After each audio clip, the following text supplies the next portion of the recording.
नगर विकास विभाग में नमामि गंगे में करीब 20 से 30 हजार करोड़ रुपए का इन लोगों ने हेरा फेरी किया। इसलिए हमारा कल एक दर्जन हमारे एमएलए, एक्स एमएलए और पार्टी के पूर्व अध्यक्ष गए थे। कल एक दर्जन 5 एजेंसियों ने भी स्वीकार किया।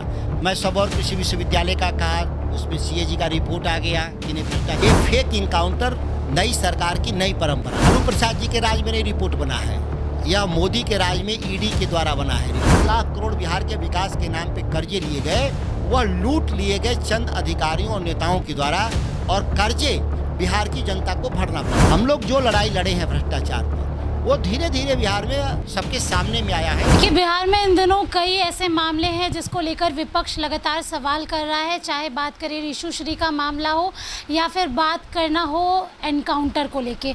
हमारे साथ सीधे खास बातचीत के लिए बक्सर से सांसद सुधाकर सिंह सीधे जुड़ेंगे। सुधाकर सिंह जी, आज आपने बड़े बड़े खुलासे कर दिए और आप PIL फाइल करने जा रहे हैं। सबसे पहले ये बताइए, आपको लगता है आपके इस इनिशिएटिव से सरकार के कानों पर जू रेंगेगी? आपको देखी होंगे कि पिछले 4 साल से कई अवसरों पर कई मामलों में हमने प्रेस कॉन्फ्रेंस किया भ्रष्टाचार के खिलाफ, और आप देखेंगे कि धीरे धीरे यह बातें सत्यापित बिहार में होने लगा। जांच एजेंसियों ने भी स्वीकार किया। मैं सबौर कृषि विश्वविद्यालय का कहा, उसमें सीएजी का रिपोर्ट आ गया कि नहीं भ्रष्टाचार हुआ है। इन मामलों में भी मैंने आरोप लगाया था 1 साल सवा साल पहले, याद करिए। उसके ही देखिए ईडी ने साक्ष्य के रूप में दिया कोर्ट को पिछले साल जून में 25 के अक्टूबर में कि ये सभी भ्रष्ट लोग हैं, ये साक्ष्य हैं, लेन देन हुआ है। इसमें वरिष्ठ IAS अधिकारी हैं और कई जूनियर अधिकारी हैं। तो ये हम लोग जो लड़ाई लड़े हैं भ्रष्टाचार पर, वो धीरे धीरे बिहार में सबके सामने में आया है कि जो 4 लाख करोड़ बिहार के विकास के नाम पे कर्जे लिए गए, वह लूट लिए गए चंद अधिकारियों और नेताओं के द्वारा, और कर्जे बिहार की जनता को भरना पड़ रहा है। आप PIL फाइल करने जा रहे हैं। सबसे पहले तो ऋषु श्री वाले मामले को आप कैसे देख रहे हैं? आपको लगता है कि सिर्फ छोटी मछलियां अभी तक पकड़ा रही हैं, बड़ी बाकी है? देखिए, बड़ी मछलियों को ही पकड़ाने के लिए ताश के खेल में बादशाह बड़ा खिलाड़ी होता है। बादशाह को बचाने के लिए यह जोकरों को पकड़ रखा है लोग, और जोकरों को पकड़ा नहीं है, निलंबित किया है, मतलब खेल से बाहर किया है। इस मामले में FIR अभी नहीं दर्ज है। FIR दर्ज करके सभी लोग को जेल भेजना होगा। कोर्ट निर्णय करेगा, न्यायपालिका, की कौन ठीक है कौन सही है। लेकिन ये जांच पिछले 2 साल से दबा करके आरोपियों को महत्वपूर्ण पद देने वाले गुनाहगार लोग, जो राजनीति में लोग हैं, वो असल गुनाहगार हैं, इसमें बचाने का काम कर रहे हैं।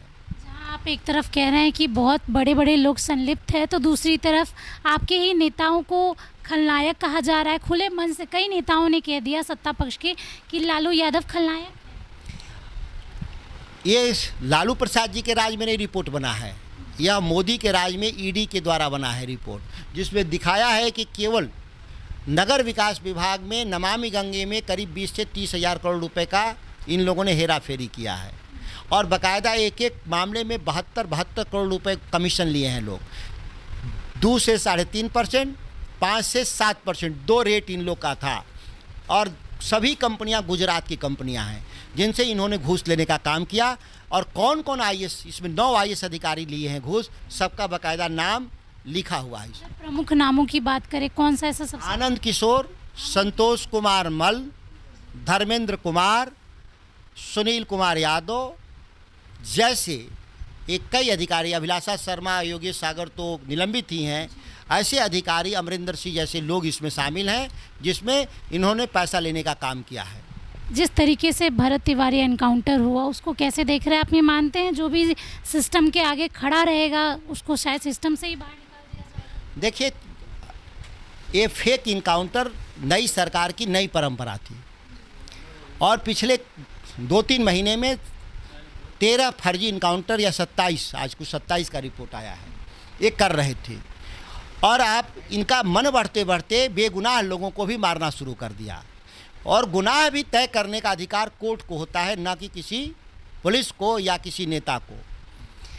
आश्चर्यजनक है कि इस पूरे मामले को देखेंगी तो जो कार्रवाई हुआ है, जो उस घटना में शामिल नहीं था, छोटे पुलिस दरोगा जो आरा जिला के, जबकि मारने के लिए तो पटना से फोर्स गई थी, STF गई थी। कुंदन कृष्णन के आदेश से निलंबन कुंदन कृष्णन का होना चाहिए था कार्रवाई, हो रहा है सिपाही दरोगा पर।